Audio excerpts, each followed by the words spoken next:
안녕하십니까. 싱크풀의 시골의사입니다. 이번에 다시 쓰는 기술적 분석이라는 상당히 외람된 제목의 프로그램에 수반되어 있어서 송구스러운 마음인데, 제가 이 자리에 앉아있던 이유는 지난번 방송 시간에 제가 그동안 풀어놓았던 이야기들에 대해서 좀 수습 내지는 책임을 지겠다는 의미일 수도 있고, 혹은 기존 어떤 시장의 어떤 체제나 틀 속에서 어떤 방향성이 없이 어떤 우왕좌왕하는 어떤 접근 방법들, 혹은 어떤 체계화되고 정형화된 어떤 투자 방법들에 대해서 일종의 아웃사이더로서의 어떤 분기를 드는 입장에서 새로운 어떤 주식 투자의 어떤 방법론에 대해서 같이 한번 공부해보고 생각해보는 시간을 가졌으면 하는 마음에서 이 프로그램에 출연을 선택했는데, 제가 이 프로그램을 진행하는 방식은 기존의 어떤 시장의 원론적인 얘기들, 혹은 어떤 시장의 어떤 기본적인 기술적 접근 방식들, 이런 부분들에 대한 이야기도 좋지만,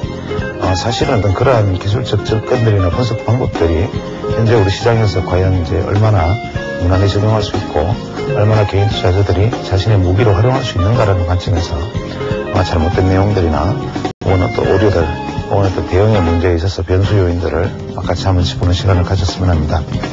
그래서 제가 결국 이 시간에서 말씀드리고 싶은 것은, 결국은 이제 이 시골의사라는 한 사람이 어떤 자신의 투자 방법을 가지고 다른 사람에게 얘기하는 것이죠. 그러니까 제 얘기가 검가옥조가 될 수도 없고 무조건 맞는 얘기가 될 수도 없으니까, 사실 어떤 부분에서는 제 말씀에 대해서 이제 동의하지 않는 분들이 많이 계실 수 있고, 저런 얘기들은 다소 좀 무리하지 않느냐라는 다소 억측이라는 어떤 반대 의견도 많이 계시리라 믿습니다. 그래서 저는 현재 이 시간에서 제가 말씀드리고자 하는 것을 어떤 교과서적인 얘기를 어떤 새로운 주장을 하겠다는 얘기가 아니라, 저라는 사람이 여러분보다는 아마 평균적으로 조금 시장에 일찍 뛰어들어서 오랜 기간 동안 이제 다치고 맞고 상하고 병들고 버티는 과정 속에서 지금까지 버텨왔던 어떤 과정에 대한 어떤 투쟁 일지, 혹은 지금까지 살아남았던 데 대한 어떤 과거의 뒷이야기들, 이런 얘기들을 정리해서 풀어가는 시간이라고 받아들이면 좋겠습니다.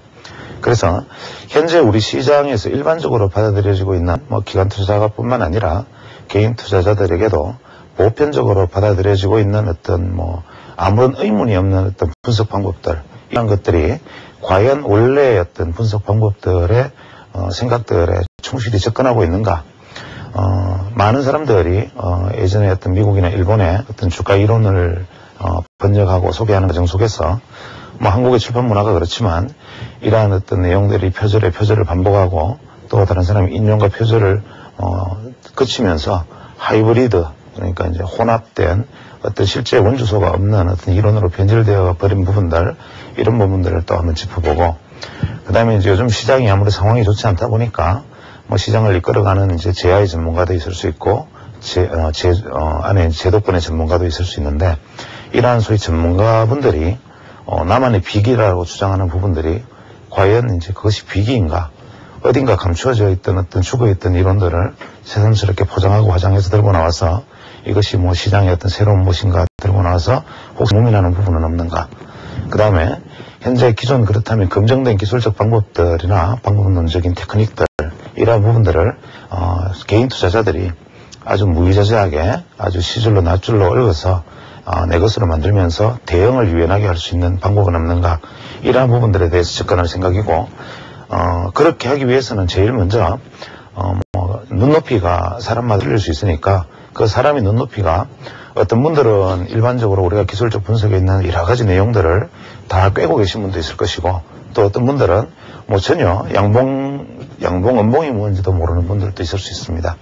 그래서 과연 이럴 때 눈높이를 어떻게 맞추는가가 문제가 되는데, 그래서 제가 이제 제 이야기를 풀어나가기 위해서 필요한 어떤 기본적인 이야기들은 일단은 먼저 해나가야겠죠. 그래서 저는 현재 이 이야기 속에서는 이 프로그램을 보시는 분들이 주식 투자에 있어서 완전 초보다, 현재 주식 투자를 한 적이 없다라는 관점과, 어느 정도 주식 투자를 하긴 했지만 근본적으로 내가 한 번도 이겨본 적이 없고 나만의 투자 방법을 가지지 못했다, 라고 생각하시는 분을 대상으로 일단 생각하겠습니다. 그래서 그 중간중간에는 이제 제가 뭐 나름대로 어떤 주장이 섞여 있을 수 있고, 그러다 보니까 실제로 이것이 접근하고 넘나드는 부분은 아주 기본적인 뭐 분석 이론에부터 어떤 이론의 어떤 기초 초보를 설명하고 다소간의 어려운 내용도 뭐 등장할 수 있겠지만 이런 부분에 있어서 양해가 있었으면 좋겠습니다. 그리고 현재 개인 투자자들은 이제 뭐 창과 방패 중에서 창만 하나 들고 전장터에 나가 있는 꼴인데, 우리가 보통 이제 그 현물 투자를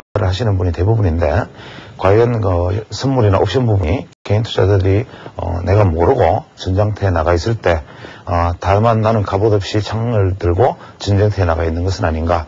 그래서 우리가 보통 개인 투자자들이 선물, 옵션 위험하다, 뭐 쪽박 난다, 깡통 찬다, 뭐 이렇게 생각하시는 부분들이 많고, 실제로 뭐 프로그램 같은 데서 옵션이나 선물을 소개하면 그 부분에 대해서는 아주 뭐 알레르기 반응을 보이시거나 배관시하는 경우가 많죠. 그러나 선물이나 옵션은 어떤 면에 있어서 나에게 갑옷이고 방패가 될 수 있다는 점에서 선물 옵션을 개인 투자자들이 접근을 하기 위해서는 어떻게 해야 하나, 그 다음에 선물 옵션에 투자하는 진짜 원래 정석은 어떤 것인가, 선물 옵션을 내가 투자의 어떤 툴로서 활용하기 위해서는 어떠한 방법을 가지고 접근하면 좋은가, 이러한 부분들에 대해서도 한번 논의해 볼 생각입니다.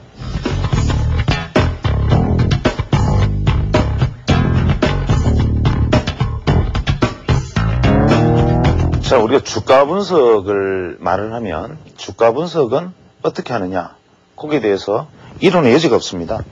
우리가 흔히 상투적으로 보통 주가 분석이라고 얘기하면 주가는 가치 분석과 기술적 분석으로 난다, 이런 얘기들은 뭐 많은 어떤 뭐 증권 강의라든지 뭐 교재라든지 뭐 우리가 어떤 다양한 경로를 통해서 이렇게 나눈다는 얘기는 무수히 들어오고, 이 가치 분석이라는 것은 뭐 탑다운이다, 뭐 바텀업이다, 이렇게 전문가들이 자신만의 어떤 용어를 가지고 설명을 하고, 개인 투자자들은 그런가 하고 생각을 하고 항상 이 얘기는 듣지만 실제로 가치 분석이 이런 것이다라는 것을 아는 데 지나지가 않습니다. 기술적 분석은 또 어떤가? 기술적 분석은 어떤 서점에서 어떤 책을 한 권 통해서 혹은 뭐 전문가의 강연을 통해서 혹은 뭐 이런 자리에서 저 같은 사람이 하는 얘기를 통해서 무수한 방법과 이해를 듣지만 실제로 이 안에서 그러면 어떤 나만의 핵심의 무기를 골라내는 데 성공했던 것인가? 그렇지 않습니다. 그러면 주식 투자에서 우리가 말하는 이 가치 분석 논자 혹은 기술적 분석 논자라고 말하는 어떤 하나의 두 개의 큰 카테고리 안에서 무엇이 옳은가? 저는 단언코 이 가치 분석이 정답이라고 생각합니다. 그러면 가치 분석이 정답이라고 말을 하는 사람이 어떻게 해서 기술적 분석을 그렇게 강조를 하고 이 제목 자체도 기술적 분석, 다시 해서 기술적 분석인가라는 질문을 받겠죠. 그러나 이 가치 분석이 정답이면 분명합니다. 예를 들어서 지난 100년, 200년의 미국의 시장의 역사 속에서 실제로 워렌 비펫, 뭐 피터 린치, 뭐 이런 사람들은 오랜 기간 동안, 몇 년 동안 자신의 어떤 투자의 어떤 펀드 혹은 뭐 자신의 투자 규모를 계속 늘려왔고 실제로 오랜 시간이 지나서 승리했음이 증명되었지만, 예를 들어서 가장 유명한 그랜빌 같은 어떤 기술적 분석론자들은 한 마디에서 큰 어떤 시장의 전체의 한 마디에서 명망을 떨치기나 하였으나 결국은 항상 시들어버리거나 쇠락하거나 슬슬이 뒤안길로 퇴장을 했죠. 왜 이런 일이 벌어졌냐? 가치 분석이 정답이기 때문입니다. 주가는 명백하게 그 본질 가치를 찾아가는 것은 확실하다. 그러면 이 본질 가치를 찾아내는 방법, 이것은 소위 뭐냐? 어떤 경제를 분석하고 재고를 분석하고 업황을 분석하고 그다음에 설비를 분석하고 그 외에 어떤 다양한 경제적 변수 혹은 거시경제 미시경제적인 어떤 여러 가지 이론들, 재무제표 분석, 이러한 것들을 통해서 주가의 본질 가치를 찾아내는 작업이 가치 분석인데, 문제는 이런 것들이 바로 기관 투자자의 목이죠. 그래서 대개 사실 기관 투자자들은 저희들 같은 어떤 뭐 아웃사이더 혹은 어떤 제야의 소위 뭐 고수라고 불리는 분들 혹은 저처럼 제야에서 뭐 주가가 이런 것이다, 주식이 이런 것이다라고 떠드는 사람들을 보고 아주 배관시하거나 사실은 가소로운 눈빛으로 쳐다보는 것이 사실입니다. 왜냐? 이분들은 이미 이 기술적 분석에 대해서는 배관시하고 있기 때문에 그렇습니다. 그러면 기관 투자자, 혹시 뭐 이 중에 기관 투자자, 시청자분 중에 기관 투자자가 계신지 모르겠지만, 기관 투자자가 말하는 주가의 본질은 뭐냐? 우리가 개념적으로, 교과서적으로 주가의 본질은 무엇입니까? 바로 배당, 주가가 내가 이 주식을 보유하고 있을 때 생길 수 있는 이 배당에 내가 실제로 받을 수 있는 이자율, 내가 어떤 돈을 들고 있으면 은행에서 받을 수 있는 금리, 거기다가 사실은 인플레를 더 포함해서 이 가격이 사실은 적정 주가다 이거지 않습니까? 그러면 이것이 적정 주가다라는 교과서적 이야기 말고, 그러면 어떤 주가를 종목을 샀을 때 그 주식이 가격이 전혀 변동하지 않고 0원에 만약 500원에 샀으면 500원에 가만히 멈춰 있다면 그 주식에 어떤 배당이나 어떤 여러 가지 이자율을 감안해서 배당이 크면 주가 본질 가치가 실제로 저보다 높다 평가할 수가 있지만, 주식이라는 것은 이러한 어떤 교과서적인 이야기를 완전히 뒤집어 버리고 실제로 교과서적으로 어찌하든 간에 미래 가치를 반영을 해버린다는 거죠. 그래서 주식은 미래 가치가 주가에 녹아있기 때문에 이 미래 가치를 평가하는 투자자의 판단에 따라서 주가는 변동을 하니까, 기관 투자자들 역시 경기든 주가든 어떠한 것들을 판단을 할 때 여러 가지 변수 요인들을 결론을 대입해서 변수 요인들을 집어넣어서 결론을 도출할 겁니다.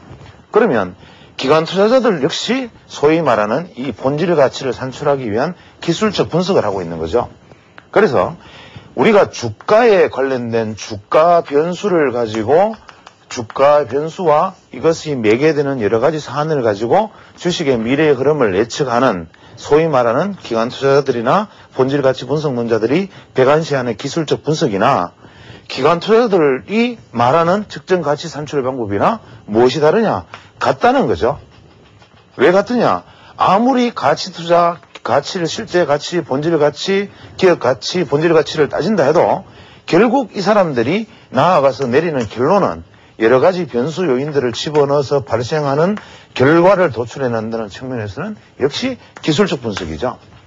그래서 두 기술적 분석 중에 우리가 흔히 말하는 주식의 기술적 분석은 주가 요인을 매개체, 주가 요인을 변수로 한 결과 도출 방법, 기관 투자자들이 말하는 가치 분석론은 여러 가지 경제 변수나 좀 더 그럴듯하고 전문가적이고 어렵고 경제학과 경영학과를 나오고 금융기관에 근무해야 알 수 있는 어려운 용어들과 자료와 결과를 가지고 얻어낼 수 있는 기술적 분석, 이것뿐이다 이거죠. 그러면 우리는 어떤 것이 사실은 정답이냐? 물론 기관의 리포트를 읽고 기관의 리포트에 따라서 본질 가치 분석에 대해서 저평가된 종목을 매수하고 고평가된 종목을 매도하는 것이 주식 투자의 근본입니다. 만약에 이것이 정확하다면 우리는 보통 기술적 분석이라는 방법 자체가 성립이 될 필요가 없고 문명의 여기에 따라서 주식 투자하면 됩니다. 그러나 왜 수많은 사람들이 이 리포트를 믿지 않고 스스로 살아남겠다고 발버둥치고 무언가 다른 데 비밀이 있지 않겠느냐, 기술적 분석 방법을 찾아냈느냐? 우리 시장뿐만이 아니라 세계 경제시장의 역사가 증명합니다. 미국의 주식시장의 역사도 그렇게 증명을 합니다. 이유는 뭐냐? 기관이 실제로 주식의 적정 가치를 평가하고 할 때 사용되었던 어떤 여러 가지 요소들, 뭐 재무제표도 좋고 미래가치도 좋고 어떠한 것들이 내린 결론이 과연 투자자들에게 결과에 있어서 과연 좋은 결과를 안겨주었느냐? 아니다 이거죠. 이것은 결국 주가가 대세 상승기에는 그냥 아무나 기관 투자자에게 돈을 맡기면 돈을 벌고, 대세 하락기에는 어떤 기관 투자자에게 맡겨도 돈을 잃더라. 혹은 대세 상승기에서는 모든 기관 투자자는 분명히 주식은 더 좋다, 경제는 더 좋아진다는 얘기를 하고, 대세 하락기에는 더 나빠진다, 지금 하면 돈을 잃는다 소리밖에 하지 않는다는 거죠. 그러면 이게 무슨 분석이냐? 여기에 대한 회의에서 출발한 것이 바로 기술적 분석입니다. 기술적 분석은 이러한 어떤 제도권의 혹은 어떤 전문가들의 전유물인 가치 분석을 일반적으로 개인 투자자가 할 수가 없습니다. 개인 투자자가 가치 분석이 옳다 하더라도 내가 어떤 기업의 재무제표를 입수를 해서 혹은 다음 분기에 기업의 어떤 결과가 이러할 것이라는 것을 내가 입수를 해서 영업정보를 파악을 하고 내부를 알아서 이러한 가치, 미래 가치를 측정할 수 있는 눈이 있다면야 분명히 가치 분석을 해야겠지만, 그러한 것을 우리는 어차피 정보에서 차단되어 있고 실제로 그런 정보를 준다 해도 그것을 분석할 수 있는 사람은 충분히 많은 브레인들을 거느리고 있는 어떤 제도권에서도 해보니까 되지 않더라. 그 안 된다가 바로 랜덤워크 이론이라는 얘기죠. 우리가 보통 랜덤워크 이론, 이 말이 왜 나왔느냐? 기관 투자자들의 가치 분석을 통해서든 기술적 분석가들의 기술적 분석을 통해서든 주가는 결국 원숭이가 투자한 것보다 못하더라. 원숭이가 무작위로 다트를 던져서 종목을 선택해서 수익률을 낸 것보다 세상에 어떤 훌륭한 기관 투자자나 어떤 기술적 분석가가 낸 결과보다 이 수익률이 좋더라. 결국 주식에 대해서 근본 가치를 측정한다는 것, 기술적 분석으로 그 가치를 측정하는 것은 다 무의미하다. 이것이 바로 랜덤워크지 않습니까? 왜 이런 냉소적인 얘기까지 나왔느냐 하는 것은 바로 이러한 가치 분석이라는 것은 영원한 신기루에 지나지 않는다. 정확한 가치 분석을 한다는 것은 신기루다. 그러면 여기에서 내릴 결론은 일단은 가치 분석이 기술적 분석에 비해서 우월하다. 인정해야 됩니다. 그러나 우리는 기술적 분석이라는 창을 통해서 가치를 보는 거울로 삼는 거죠. 뭐냐면 가치 분석 논자들과 기술적 분석 논자들의 치열한 대립이 있습니다. 가치 분석 논자들은 기술적 분석 논자들을 비웃고 배관시하지만 기술적 분석 논자들은 가치 분석 논자들을 비웃습니다. 왜 그러냐? 아무리 너네들이 머리를 써 골머리를 상하면서 그 결과를 분석하려 해봐야 그것은 부처님 손바닥에 있는 거울로 비춰보면 다 보인다. 이게 기술적 분석 논자들의 주장이거든요. 그래서 우리는 어떠한 사물을 가지고 맨눈으로 들여다봐도 보지 못하는 것, 눈 뜨고도 보지 못하는 것, 만져봐도 무엇인지 모르는 것을 거울에 비춰봐서 알고자 하는 시도, 이것이 기술적 분석이다. 그래서 정답을 얻는데 이것이 정답인 줄은 알지만 이 정답에 이르는 길로서 기술적 분석을 택했다 이거죠. 그러면 저 같은 사람은 기술적 분석론자라고 얘기를 하지만 과연 제가 기술적 분석론자 이외에 다른 선택의 여지가 있느냐? 없는 거죠. 저는 경제학자도 아니고 제가 뭐 경제분석가도 아니고 회계사도 아니니까 분석할 길이 없습니다. 그러면 태생적으로 개인 투자자는 무조건 기술적 분석으로 가는 수밖에 없는 거죠. 그래서 기술적 분석을 그렇다면 이런 관점에서 기술적 분석을 공부를 해야 되는데 기술적 분석을 어떻게 공부를 할 것인가? 이것이 이제 난제입니다. 보통 기술적 분석을 공부하는 방법은 입문은 다양합니다. 보통 옆에 동네 아주머니나 동네 아저씨가 친구가 돈을 많이 벌었다. 증권 투자로. 나는 한 달에 열심히 일을 해서 얼마를 버는데 이 사람은 하루 저녁에 자기 보너스를 집어넣어가지고 내 1년치 연봉보다 돈을 더 많이 벌었다더라. 약이 오릅니다. 신문에 보니까 다른 사람에게 또 나와요. 그 다음에 신문에 보니까 1억으로 몇십억 벌었다는 사람이 나오고 나중에 몇만 원으로 몇억 벌었다는 사람이 나오고 그것도 모자라서 1년에 2,000% 3,000% 번다는 사람이 등장합니다. 박탈감 느끼죠. 주식시장에 뛰어들죠. 뛰어들면 대부분 국지입니다. 이분들이 한번 실패하고 나면 깨닫는 것이 뭐냐. 아, 주식 투자는 이런 것이 아니구나. 내가 무식한 내가 아무렇게나 막 뛰어드는 것은 아니구나. 옆에 사람 보니까 차트도 보고 봉도 보고 뭐 이렇게 어려운 이야기하고 기관의 리포트를 보니까 무슨 지지저항이 어떻고 이게 뭘까 공부를 시작합니다. 대부분 이게 코스죠. 코스. 이렇게 코스 공부를 시작하면 더 많이 하느냐? 사실은 더 죽어버립니다. 왜 더 죽어버리느냐? 하락장에서는 지지선이 없는 거고 상승장에서는 저항선이 없는 건데 이게 하락장에서 지지선을 알아버렸기 때문에 더 죽어버립니다. 하락장에서는 무서워서 도망가 버리면 되는데 예전에 내가 아무것도 모를 때 같으면 주가가 떨어지니까 무서워서 더 하지 않는데 이제 좀 알고 공부하니까 이게 지지선이 뭔지 대충 보니까 알겠거든요. 그러면 떨어지는 종목의 지지선을 딱 꺼두고 여기다 매수 주문을 넣습니다. 기다리다가 아 여기서는 반등한다. 딱 떨어져서 반등하는 차가 더 죽여버립니다. 왜냐? 지지선이 무너져야 약세장이니까. 그거를 계속 책에서는 가르칩니다. 지지선이 어떻고 저항선이 어떻고 계속 가르치죠. 이러한 것들을 답습을 합니다. 대부분 투자자들은. 그래서 이 기술적 분석은 어떻게 하느냐. 그 다음에 사람들은 스스로 생각을 합니다. 아 이거 혼자 공부해서 되는 일이 아니구나. 책을 좀 더 사보자. 뭐 봉 패턴만 알아서 안 되는구나. 뭐 엘리어트라는 희한한 이름도 한번 공부해보자. 뭐 겐이라는 거 시골에서 뜨던데 겐이 뭐냐. 시골에서 저 각도가 어디서 나왔지? 뭐 누가 얘기하기를 겐의 각도를 뺏긴 것 같다. 혹은 뭐 엘리어트 무슨 파동을 뺏긴 것 같다. 이런 얘기 합니다. 그러면 저 친구 저렇게 나도 한번 사보자. 읽어봅니다. 보면 신기하거든요. 과거에 읽어보면 다 맞는 것 같아. 그러면 이걸 믿고 또 뛰어듭니다. 또 죽어요. 이러한 것들이 기술적 분석의 공부의 가장 큰 맹점입니다.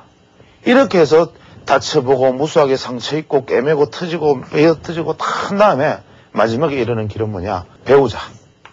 역시 주식은 독학하는 게 아니고 고수한테 배워야 되는 거다. 그럼 어디 갑니까? 아카데미. 또 송구스러운 말씀이지만 무슨 사관학교. 이런 데 갑니다. 가서 이분들이 가르쳐주면 이 고수의 말은 뭔가 틀리거든요. 그럴듯하게 이야기되어 있고 어려운 전문용어가 튀어나오고 나는 듣도 보도 못한 희한한 괴상망측한 지표들이 다 튀어나오니까 신기하단 말이에요. 그러면 야, 여기서 눈을 떴구나. 고수들이 저렇게 했는데 나는 이걸 몰랐구나. 이렇게 한번 해보자. 됩니까? 대수가요. 왜?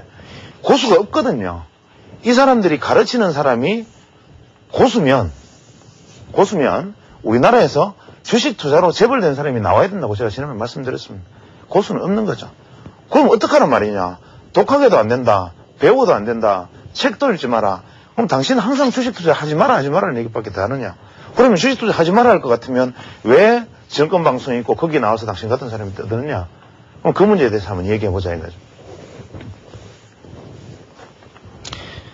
자, 주식 투자를 공부하는 방법, 기술적 분석을 공부하는 방법 어떻게 하는가. 무슨 책을 사봐라. 혹은 뭐 무슨 이론을 해봐라. 이거 아니죠. 그러면 우리가 기술적 분석을 공부하는 방법이 뭐다? 그러면 기술적 분석은 가치 분석을 할 수 있는 창구다, 거울이다, 혹은 눈이다 라고 제가 얘기했으면 그럼 기술적 분석을 할 수 있는 눈을 어디 썼느냐? 그것은 내가 만들어야 됩니다. 내가 만든다는 얘기를 아무리 해도 못 알아듣는 분은 아직도 주식 투자를 크게 하면 안 됩니다. 이 얘기 뭐냐면 제가 일전에 방송 시간에 한 적이 있지만 주식은 가르칠 수는 있으되 가르칠 수 있고 있으되 알려줄 수는 있으되 전할 수 없다. 이 말이 정답입니다. 가르칠 수 있고 알려줄 수도 있으되 전할 수 없다. 그렇죠. 예를 들어서 어떤 뭐 수영 전문가가 육상 전문가가 있다 생각합시다. 황영조를 가르친 뭐 마라토너 뭐 정봉수 감독이 새로운 마라토너 한 사람을 데리고 마라토너 이론에 대해서 자기가 알고 있는 모든 것을 다 가르쳐 줍니다. 그 사람이 뛰면 가서 올림픽 금메달 땁니까? 안 되죠. 왜냐? 전해지는 게 아니거든요. 그것은 내가 익혀서 나에게 내 스스로 만들어내야 되는 것이지 여기서 전해받는 것이 아니다는 얘기입니다. 여기서는 그럼 뭐 하느냐? 화두만 가르쳐. 화두만. 어떻게 할 것인가? 무엇을 할 것인가? 여기에 대한 질문만 던져줘야 됩니다. 이거를 마치 무언가 있는 것처럼 포장해서 내어놓는 것은 불량식품을 백화점 포장지로 포장해서 택배로 운송하는 것과 같은 거죠. 여기 있는 불량식품 먹고 전부 장티푸스 콜레라로 다 죽어나갑니다. 다만 우리가 여기서 해야 되는 것은 먼저 주식시장에 뛰어내렸던 사람들이 나중에 좀 외람된 말씀으로 후학들에게 할 수 있는 얘기들은 뭐냐면 불량식품, 우량식품 먹어도 안 죽는 거 그냥 가리는 눈입니다. 그래서 기술적 분석을 접근할 때 이제부터는 제 이야기를 하겠습니다. 기술적 분석이라는 것이 여러 가지 개념들이 있을 수 있습니다. 가장 크게는 기술적 분석은 자 교과서적인 얘기 먼저 하죠. 가능하면 교과서적인 얘기를 배제하는 것이 분명하겠지만 일단 교과서가 뭔지는 알아야겠죠. 교과서의 기술적 분석은 전통적으로 패턴 분석, 두 번째는 추세 분석. 제가 방송 시간에 차트에다 줄을 쭉쭉쭉 그어서 얼마 된다 하니까 어떤 분이 그런 얘기를 했습니다. 당신은 추세선밖에 걸 줄 모르느냐? 맞습니다. 추세 중요하거든요. 패턴 분석, 추세 분석. 그 다음 뭡니까? 가격 분석인데 이 가격을 이야기하는 사람은 아직 한참 더 죽어야 됩니다. 제가 말하고자 하는 핵심은 바로 위에 있는 패턴도 아니고 추세도 아니고 교과서적인 가격 분석이 아닌 소위 말하는 제가 이야기하는 것은 비율 분석이다 이겁니다. 비율 분석. 이 비율은 뭐냐? 제가 누차 말씀드렸지만 주가라는 것은 얼마나 올랐느냐가 중요한 게 아니라 얼마의 기간 동안 얼마가 올랐느냐 이게 중요하다 이겁니다. 그래서 이만큼이 오르는데 소요된 시간이 얼마다. 이게 실제로 이 시간 만에 얼마가 올랐다는 것이 무조건적으로 이만큼 올랐다 보다 더 중요한 것이다. 왜냐? 현재 올랐다 내렸다가 아니라 미래 가치를 알기 위해서는 그것이 더 중요하다. 이 이야기를 하고 있는 겁니다. 왜냐하면 주식 투자는 우리가 미래를 알기 위해서 하는 것이니까. 그러면 우리가 처음부터 한번 생각을 해보죠. 패턴은 여러 가지가 있습니다. 이게 예를 들어서 뭐 삼각형 패턴, 뭐 쇠기형 패턴, 혹은 뭐 사각형 패턴, 무슨 깃발형, 하락깃발, 상승깃발 이런 것들은 다 패턴이죠. 그 다음에 심지어는 바닥형도 뭐 상바닥, 이중바닥, 삼중바닥, V자형 바닥, 뭐 원형바닥 다 패턴입니다. 이 이야기는 뭐냐? 패턴은 과거의 경험이죠. 경험적으로 주가 그래프가 대충 이러한 모습을 만드니까 그 다음에는 반등하더라. 경험적으로 주가 그래프가 대충 이러한 모습을 만드니까 죽어버리더라. 확률상.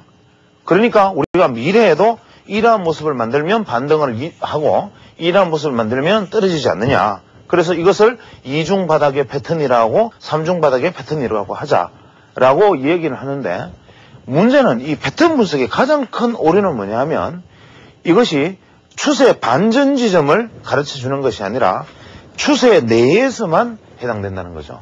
예를 들어서 어떤 주가의 추세 안에서 이러한 패턴이 과연 나왔다면 이것은 어차피 진행형의 패턴일 수도 있고 반전형의 패턴일 수도 있는데, 지나고 나면 반전이고 떨어지고 난 다음에 지나고 나면 하락형 패턴이었다 이거죠. 즉 이것은 자의적으로 해석될 수 있는 것이기 때문에 패턴 분석이라는 것은 지금은 저는 이렇게 얘기합니다. 주가가 어떠한 하나의 맥점에 도달해 있음을 알 수 있는 것이다. 예를 들어서 이것이 반전이다, 뭐 하락이다, 이러한 우리 앞서 나가는 얘기를 하지 말고, 패턴이라는 것은 다만 주가가 어떤 흐름 속에서 하나의 맥점에 속해 있는 구간에 지금 와 있다, 이것을 이야기하자는 것이죠. 그 다음에 추세 분석이라는 것은 뭐냐? 추세 분석은 일반적으로 거의 모든 기술적 분석가들이 선호하는 겁니다. 그러면 우리가 추세 분석이라는 것이 우리에게 무엇을 가르쳐 주느냐? 추세라는 것은 어떠한 것은 관성이 있어서, 세상의 모든 물체는 관성이 있어서 주가가 달리는 방향, 사람이 달리는 방향으로 가속도가 붙은 방향에서 방향이 결정된다. 그래서 추세라는 것을 내가 알기만 한다면 추세의 마지막 부분에 대해서 내가 결과를 좀 더 나머지 과정에서 내가 그 부분에 이익을 취하자. 이게 추세 분석이죠.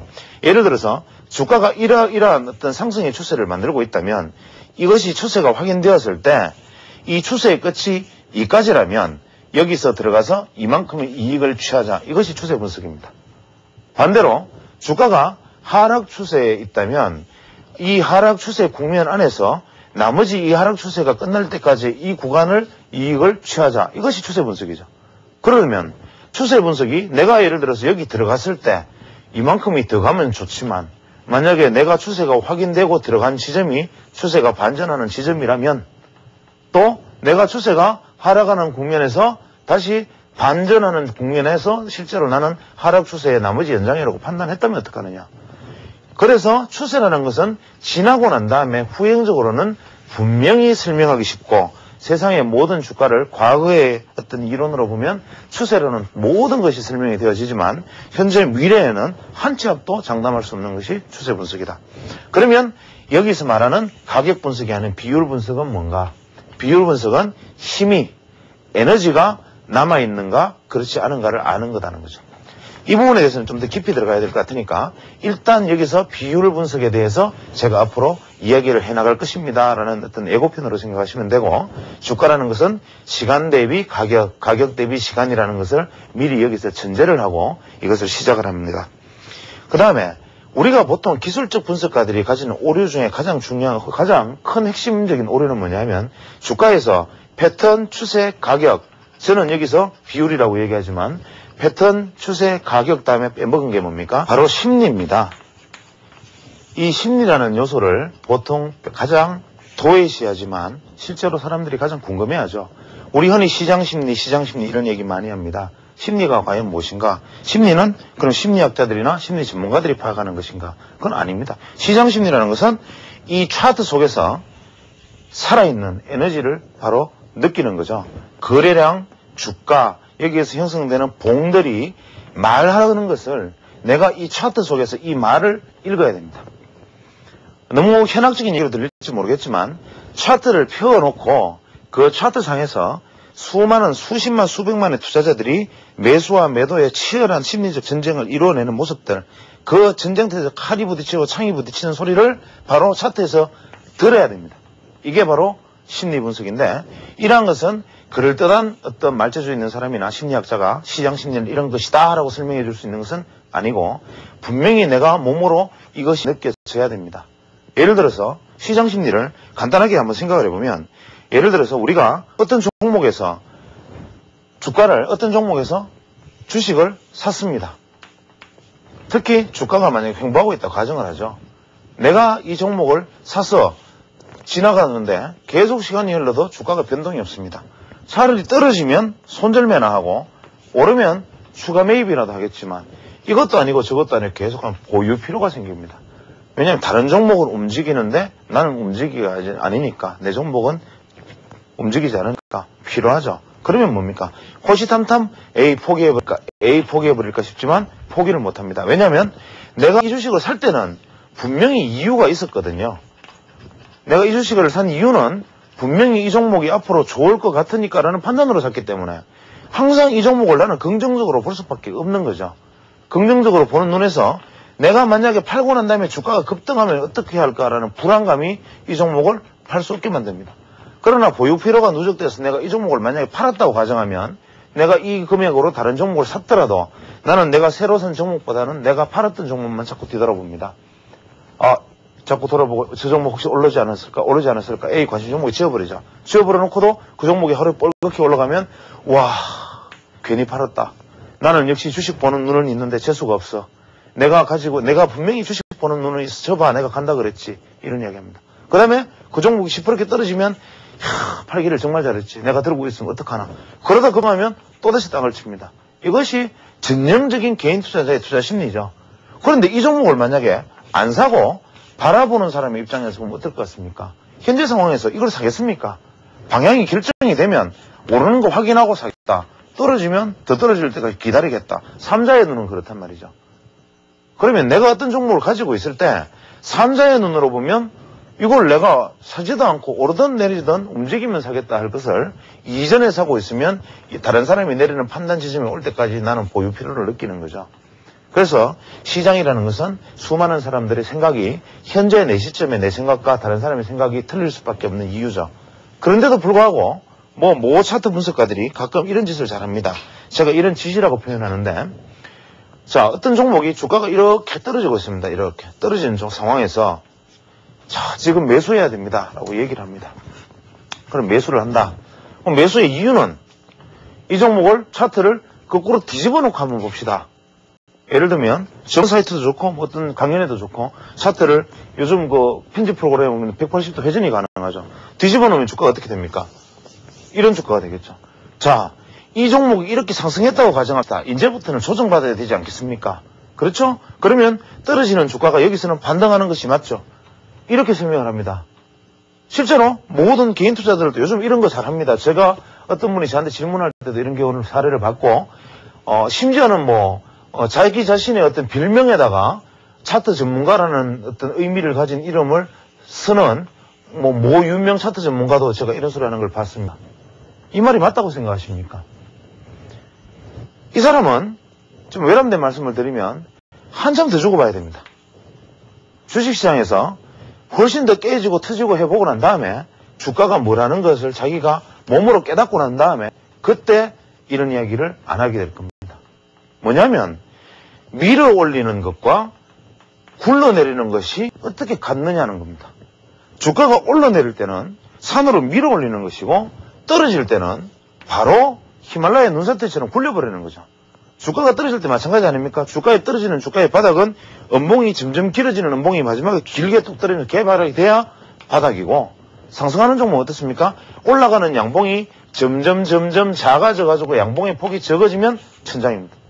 그래서 우리가 주가를 형성하는 과정 속에서 패턴이나 추세 못지않게 심리적 영향이 굉장히 크지만 그 심리적 영향은 우리가 어떤 것을 체계화하거나 계량화해서 그것이 어떤 것이다라고 규정할 수 없는 거기 때문에 시장에서 내가 그것을 읽어내고 봉과 봉 사이 거래량, 그 외 각종 차트와 지표 속에서 이 안에서 시장에서 많은 시장 참여자들이 형성하고 있는 어떤 것들을 내가 읽어내고자 하는 노력들, 이것이 중요합니다. 그런데 그렇다면 기술적 분석의 맹점은 뭐냐? 기술적 분석의 맹점은 앞서 말씀드렸듯이 이런 거죠. 예를 들어서 파동으로 설명을 한다면 기술적 분석이 그럼 정답이고 기술적 분석으로 모든 것을 알 수 있느냐? 아니죠. 예를 들어서 1, 2, 3, 4, 5, 5개의 파동이 있는데 어떠한 지점에서 내가 주식을 샀습니다. 샀는데 20일 이동평균선이 있습니다. 분명히 살 때는 20일 이동평균선의 지지를 기대하고 샀습니다. 그런데 오늘 주가가 급락이 하락을 했습니다. 내가 과거에 지난 차트를 되돌이켜 가보니 원인은 1, 2, 3, 4, 5파의 마무리에 주식을 샀으니 당연히 ABC로 떨어졌어야 되는데 이런 바보같이 내가 이런 시점에서 주식을 샀으니 나는 아직 초보를 벗어나지 못하지 스스로 머리를 뜯으면서 반성을 합니다. 그런데 다음번에 이러한 상황이 딱 오면 또 내가 주식이 이 정도 가격의 어떤 다른 종목이 왔는데 보고 좋았어. 파동이 다 됐다. 팔았습니다. 그런데 이번에는 5파동의 연장으로 이만큼 상승해버립니다. 그럼 또 땅을 칩니다. 왜 그랬을까? 나중에 파동의 연장이었는데 이걸 몰랐어. 이게 바로 기술적 분석입니다. 기술적 분석은 이렇듯이 지나고 나면 무수한 변형과 눈속임으로 나를 괴롭히죠. 그래서 주식 투자를 그러면 기술적 분석이 분명히 개인 투자는 기술적 분석을 하라고 말을 하고 그 다음에 한 말은 기술적 분석은 맨날 눈을 속인다라고 얘기를 하면 어떻게 하는 말이냐. 그래서 공부하는 방법을 여기서부터 생각을 해보면 철저하게 기술적 분석을 위해서는 먼저 기본으로 돌아가라. 우리가 보통 주식 투자에 관련된 책을 한 권 사면 첫 페이지는 봉, 그 다음에 평균선, 그 다음에는 MACD, RSI 이런 이야기 나오다가 나중에 엘리어트 파동에 대해서 한 몇 페이지 나오고 겐 이론 나오고 천편일률적으로 책을 읽었습니다. 그럼 투자자들은 그 책을 한 권 사서 하루면 하루, 길게 읽으면 한 달, 좀 더 심하면 몇 달이라도 그 책을 읽어서 달달달 외운 다음에 기술적 분석은 나는 끝났다라고 생각합니다. 왜? 그 기술적 분석에 배운 것을 가지고 차트를 사례를 보니까 너무나 잘 들어맞거든요. 주가가 상승을 하는데 RSI가 하락 다이버전스를 그린다. 주가는 상승 다이버전스인데 이것은 주가와 RSI의 괴리로 인해서 향후 주가는 약세가 예상된다. 이런 그림들 사례를 보면 너무나 절묘하게 들어맞습니다. 이래서 이러한 것들을 읽어보고 난 다음에 기술적 분석이 이것이다 라고 생각하고 실전 투자에서 지고 나면 기술적 분석은 아무것도 소용이 없다라고 다시 얘기를 하죠. 그러나 한번 생각을 해보죠. 우리가 이 일봉이라고 말하는 봉 모양 하나, 심지어는 예를 들어 스타캐스트도 좋습니다. 어떤 지표 하나, 심지어는 거래량이 볼륨 레이시오, VR 이런 지표 하나 좋습니다. 이 지표를 하나 만들어내기 위해서 이 시장을 한 시대를 풍미했던 전문가가 자신의 모든 주식 투자의 노하우와 혼을 담아서 이 주식 투자 이론을 만들어냈을 거라는 얘기죠. 그러면 어떠한 사람이 봉이든 스타캐스틱이든 VR이든 봉 패턴 분석 이런 것들을 자기는 평생에 걸쳐서 고수 소리, 전문가 소리를 들으면서 이것을 만들어냈는데 우리는 이러한 것들을 한 번에 성분의 책으로 단 몇 주간의 시간으로 몇 달의 시간으로 이것을 다 이해했다고 생각할 수 있는가? 그렇지 않다는 거죠. 그래서 철저하게 일단 기본으로 돌아가라. 일단 제 경험을 예를 들면 봉이라는 것이 우리가 가르쳐주는 패턴들 반전형, 망치형, 비석형 이러한 것들은 누군가가 정해서 내가 요렇게 말을 했으니 너네들을 요렇게 따라서 해라라고 전체 대중을 틀을 짜서 떡을 찍어내듯이 이렇게 가르쳐주는 것은 아무리 배워봐야 그냥 이것을 알고 있는 사람들에게는 소모품이다. 예를 들어서 이것이 반전형이다, 까마귀형이다, 해머형이다, 임신형이다 이런 것들은 주식 투자를 하는 사람은 누구나 알고 있는 건데 이것으로서 다음을 예측한다는 것은 뭐냐? 이거는 주도하는 사람들에게 내가 이용당하겠다는 것이 지나지 않는다. 그러면 이 봉이 형성되는 과정, 이 봉이라는 것이 만들어낸 과정, 이 봉이 말해주는 에너지를 익히고 보기 위해서 아주 오랜 기간 동안 봉 차트만 몇 배 확대해서 한 개의 화면에 봉 5, 6개밖에 나오지 않을 정도로 확대해서 들여다보기도 하고 좁혀가지고 몇 년치 봉을 한꺼번에 보기도 하고 이런 끊임없는 노력들을 하다가 그냥 나에게 그 차트가 말해주는 무엇, 그 봉이 말해주는 무엇을 느끼고자 시도했던 노력들의 시간이 있었고 예를 들어서 평균선을 이야기하면 이동평균선은 무시하기 쉽고 또 지나치게 의존하기도 쉽지만 제 경우에는 이동평균선과의 어떤 심리적인 싸움과 이동평균선과의 어떤 긴장과 갈등이 무지하게 컸던 기억이 납니다. 예를 들어서 이 이동평균선이라는 것이 말해주는 것, 이 이동평균선이라는 녀석과 그 오랜 기간 동안의 갈등과 분민, 서로 애정의 관계를 맺어왔던 시간들을 생각하면 이러한 어떤 기본적인 것들에 대한 어떤 이해들이 얼마나 중요한가 하는 것을 제 말씀을 이해하는 분은 아마 지금 주식 투자를 그래도 비교적 잘 하시리라 생각합니다. 외람된 말씀이지만 기본으로 돌아가서 투자를 해야 된다. 그러면 이러한 것들을 먼저 안다는 가정하에서 지금 시작을 하느냐, 아니면 이러한 것들을 원래 기본 틀을 벗어나서 무엇인가를 제가 가르쳐드리기 위해서 이 강좌를 하느냐, 이것도 아니고 이것도 아닙니다. 이것은 제가 가르쳐드리면 그 역시 여러분에게는 죽은 지식이고, 이것들을 가지고 여러분이 이것만 안다고 하면 시장의 밥이 되는 거죠. 그럼 뭐냐, 내가 만들어야 됩니다. 예를 들어서 그래서 이러한 것들을 우리가 이제 오늘까지 제가 말씀드린 것은 주식 투자의 기술적 분석이라는 부분에 있어서 어떻게 접근을 할 것인가, 어떻게 주식 투자의 기술적 분석을 바라볼 것인가에 대해서 오늘 말씀을 드렸고, 다음 시간에는 계기가 되면 기술적 분석이 가지고 올 수 있는 오류들이나 기술적 분석이 가지고 있는 어떤 사례적 요인들에 대해서 다시 한번 짚고 넘어가고, 그 다음부터는 일단 본 강의로 접어들도록 하겠습니다.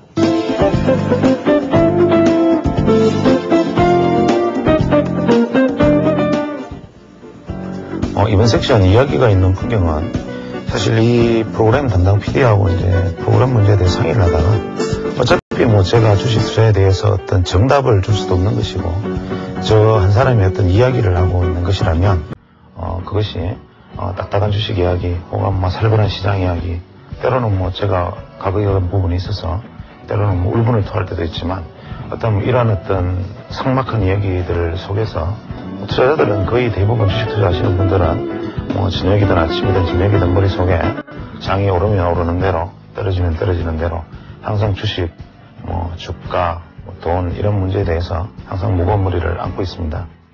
그것은 저 역시도 마찬가지인데, 그래서 우리가 주식 투자라는 어떤 살벌한 주제 이러한 것을 가지고 이야기할 때 한 번쯤은 그림도 좋고 음악도 좋고 때로는 어떤 살아가는 이야기도 좋은데 이런 어떤 여유 있는 부분들, 어떤 삶에서 우리가 누릴 수 있는, 향유할 수 있는 부분들에 대해서도 같이 한번 생각해 볼 수 있는 어떤 틈을 가지면서 않겠는가 하는 바람에서 그림과 음악을 삽입하는 잠깐 동안의 짧은 코너를 하나 집어넣었습니다.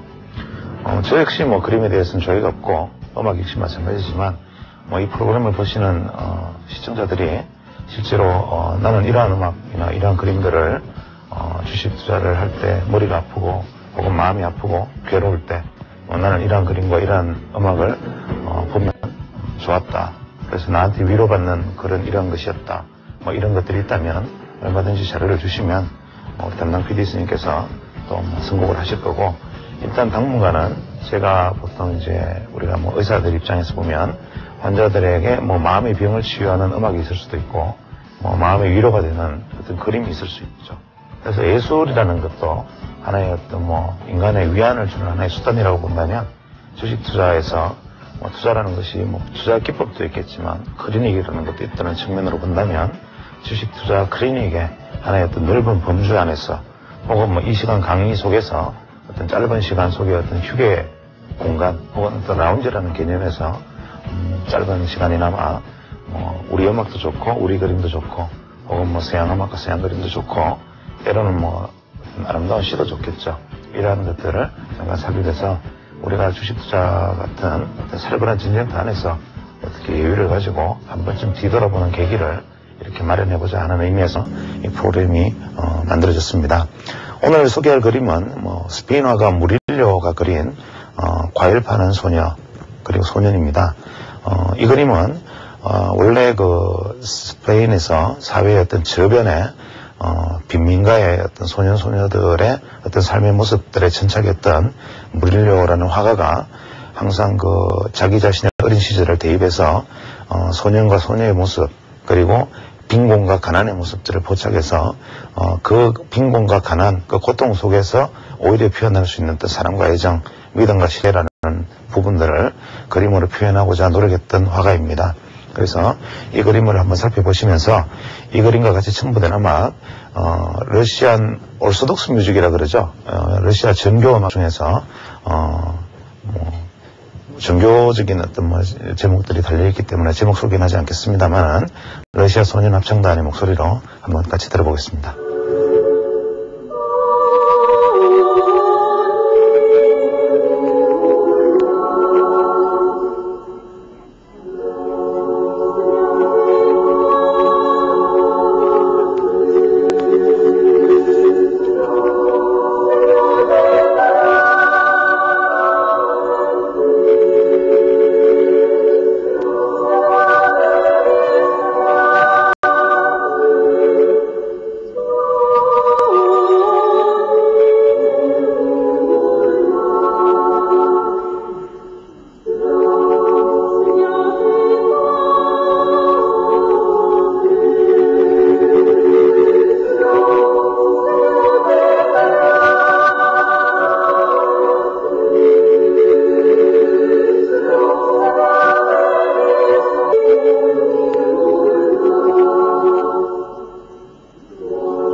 투자 클리닉 부분은 실제로 이제 투자 클리닉이라는 것이 종목에 대한 어떤 상담일 수도 있고 혹은 어떤 자신의 어떤 투자의 히스토리를 가지고 전문가에게 상담을 받아서 예전에 모 증권사에서 투자 클리닉이라는 이름으로 어떤 투자 상담 혹은 투자 습관에 대한 교정 이러한 시도들이 이루어졌던 것으로 알고 있습니다. 그래서 주식 투자자들이 보통 이제 투자 클리닉을 녹화한다 혹은 투자 상담을 받고 싶어 한다 하면 대저 크게 두 개의 카테고리로 나눌 수가 있겠죠. 내가 가지고 있는 보유 종목이 어떻게 될 것 같습니까? 그래서 현재 제 포트폴리오를 교체를 해야겠습니까? 아니면 이대로 들고 갈까요? 라는 현실적인 질문에서 내가 주식 투자를 현재까지 이렇게 해왔는데 이러한 어떤 방법론적인 문제가 있기 때문에 내가 잘 못 알고 있는 것일까요? 내가 지금까지 잘못되었을까요? 라고 말하는 어떤 기술적인 부분들, 이러한 부분들로 이제 대별할 수 있습니다. 여기서 이제 투자 클리닉이라는 표현은 저 역시도 만약에 어떤 분이 저한테 포트폴리오를 주시면서 현재 내가 이러이러한 종목을 보유하고 있는데 수익을 많이 내고 지난 손실을 완전히 복구하기 위한 새로운 포트폴리오를 짜주시오. 이러한 관점에서 저한테 투자 클리닉에 질의를 하신다면 저도 그럴 재간이 없다는 것은 지난번에도 말씀드린 적이 있습니다. 제가 여기서 그래서 투자 클리닉이라고 말하는 부분들은 어떠한 부분들에 초점을 두느냐 하면 우리가 보통 주식 투자뿐만 아니라 어떤 직업을 가지고 가정을 하면 그 직업에는 그 사람이 맞는 어떤 형이 있습니다. 예를 들어서 치밀하고 아주 꼼꼼하고 사리분별이 분명한 분들이 수학에 재능이 있다든지 감수성이 민감하고 마음이 여리고 이런 분들은 문학에 재능이 있다든지 혹은 외향적이고 활동적이고 힘이 있는 분들은 스포츠나 그 외에 어떤 다른 부분들에 재능이 있다든지 이렇게 분명하게 자기 재능이 있는 부분들이 있는데 주식 투자라는 것은 유감스럽게도 사실은 내가 주식 투자에 재능이 있든 없든 어떤 환경이나 주위의 여건 혹은 주위의 상황에 따라서 하나의 재테크의 수단으로 일반적으로 공유되다 보니까 그 안에서 주식 투자에 재능이 있는 분이든 없는 분이든 똑같이 주식 투자를 하는 거죠. 그래서 대부분 주식 투자가들이 실패를 하면서 자신의 실패 요인으로 꼽는 것은 공부가 부족했다, 경험이 부족했다, 혹은 심리 관리에 실패했다. 좀 더 크게 나아가서는 대세관을 잘못 잡았다. 이런 분들이 있는데 주식 투자라는 것도 기본적으로는 어떤 하나의 행위라고 본다면 그 행위에 적합한 인간형은 따로 있다는 거죠. 예를 들어서 인간의 성격을 편집형이다, 경계형이다, 이렇게 나눌 수 있는 몇 가지 형태로 나눌 수 있는데 그럼 어떠한 형의 인간형은 주식 투자에 적합한가? 그렇다면 내가 주식 투자에 적합한 인간형이 아니라면 지금 손실을 본 상태에서 주식 투자를 떠나야 하는가? 그렇지 않다면 현재 이 시장에서 내가 이러한 형에서 적합한 주식 투자의 방법은 어떤 것이 좋은가? 예를 들어서 주식 투자 방법 중에는 단기 매매도 있을 수 있고 중기 투자도 있을 수 있고 중기 투자 안에서도 추세 추종형, 역추세 추종형 이렇게 여러 가지 방법을 나눌 수가 있죠. 그래서 예를 들어서 심리 관리에 능하고 냉정하고 어떤 경우에도 감정이 흔들리지 않는 분이라면 단기 매매, 초단기 매매, 심지어는 스캘핑까지 가능할 것이고 만약에 주식 투자에서 있어 내가 항상 불안해하고 마음이 안정되어 있지 않고 매수하고 난 다음에는 불안하고 매수하고 난 다음에 내가 매도한 종목이 오를까 두렵고 이런 분들은 거의 대부분 중기 투자를 하지만 이분들이 과연 중기 투자를 해서 성공할 수 있는 형태인가? 그렇다면 우리가 보통 이러한 부분들을 어떻게 할 것인가? 그렇다면 내가 어떤 형인지 하는 것을 각자 그럼 심리학자를 찾거나 뭐 해서 내가 성격이 어떤 형인가? 그런 주식 투자를 어떻게 하느냐? 이런 정답이 있는 것이 아니라 어떤 한 사람의 삶의 궤적을 보면 이분은 뭐 성공한 사람, 이분은 실패한 사람, 실패한 이유는 무엇이고 성공한 이유는 무엇이고 뭐 TV 프로그램 그런 게 있죠. 그런 것처럼 주식 투자도 한 사람의 어떤 궤적 이런 것을 보면 내가 어느 정도까지 주식 투자에 대해서 혹은 뭐 주식에 대해서 경제에 대해서 어떤 폭이 나에게 지적 폭이 영향이 있는데 실제로 결과가 이랬다.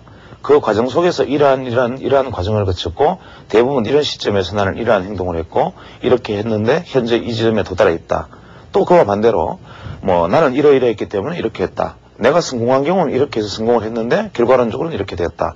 결국 이 주식투자 클리닉이라는 것은 실패한 분을 대상으로 진행되는 것은 분명합니다. 예를 들어서 성공한 분을 대상으로는 성공담이 되는 것이지 투자 클리닉이 되는 것이 아니죠.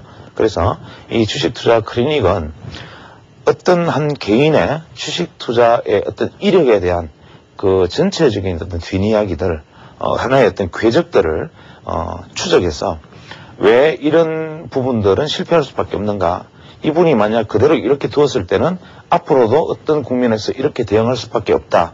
그래서 이분에 있어서 가장 결정적인 어떤 부분들은 이러한 점이다. 그래서 이러한 것들이 고쳐지거나 교정되어져야만 앞으로 시장에서 최소한 생존할 수 있다. 이러한 부분들을 같이 한번 의논해보고 생각해보고자 합니다. 그래서 이 투자 클리닉 부분에 대해서는 만약에 이제 어떤 개개인이 이 프로를 보시는 시청자분이 뭐 이게 CG가 그러겠지만 담당 PD님에게 메일을 쓰든지 팩스를 보내든지 전화를 하든지 어떤 형태로든 간에 자신의 어떤 투자에 대한 어떤 이력에 관해서 쭉 이렇게 정보를 주시면 그 정보를 검토를 해서 어떤 국면에서 이러한 것들이 문제가 있었다라는 것을 저 역시 정답을 잡아내지는 못할 것이고 그것이 뭐 앞으로 정확한 처방전을 제시할 수는 없겠지만 우리가 뭐 어떤 병을 치료하기 전에 진단이 우선돼야 된다는 관점에서 일단 잘못을 같이 한번 검토해보고 그래서 그와 같은 비슷한 과정을 겪으셨던 분들이 다시 한번 그것을 거울로 삼아서 또 반면교사로 삼는 거죠.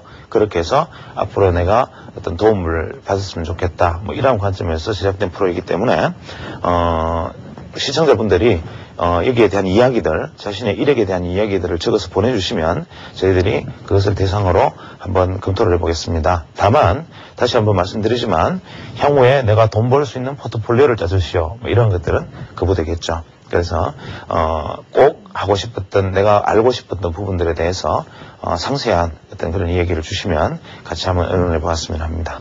이렇게 이제 오늘 1시간 동안은 일단은 뭐 개념적인 얘기들 앞으로 뭐 어떻게 이 프로그램이 진행될 것이라는 어떤 안내 말씀을 드린 것이지만 이 프로그램을 제가 이제 맡으면서 과연 뭐 제가 얼마나 이것을 진행할 수 있을지는 저도 잘 모르겠습니다. 일단은 제가 뭐 어떤 지리적으로도 뭐 안동에서 여기까지 뭐 시간이 아주 상당히 먼 거리이기 때문에 제가 일단 뭐 여건이 허락되고 또 방송 사정이 허락하는 한도 안에서 이루어지겠지만 물론 뭐 제가 가진 것이 금방 다 드러나면 그것으로 또 뭐 방송이 종료돼야 되겠죠. 하지만 그 기간 동안에 저희들이 같이 어떤 뭐 인터랙티브라 그러나요? 서로 상방향으로 주고받을 수 있는 부분들에 대해서는 저희들에게 많은 어떤 것을 주시면 제가 그것을 참고해서 의견을 참고해서 끌어가 보겠습니다. 일단은 저 역시도 매일매일 주제에 대한 어떤 생각이나 간단한 메모 정도 이외에는 사실은 뭐 특별히 대본이나 그 외의 뭐 얘기들, 주제들을 준비를 하지 않을 생각입니다. 그것은 이러한 프로그램들이 되게 이제 규격화되기 쉽고 자신의 어떤 생각들을 틀에 짜서 담아내기 쉽기 때문에 저 역시도 그냥 그 자리에서 제 머릿속에 담겨있는 정리되지 않은 혼돈된 상태에서 그냥 허심탄회하게 얘기하는 식으로 끌어가고 싶으니까 여기 시청자분들께서도 아까 말씀드린 투자 클리닉이나 혹은 어떤 의견들 뭐 그 이외에 뭐 하다못해 음악 파일 하나도 좋습니다.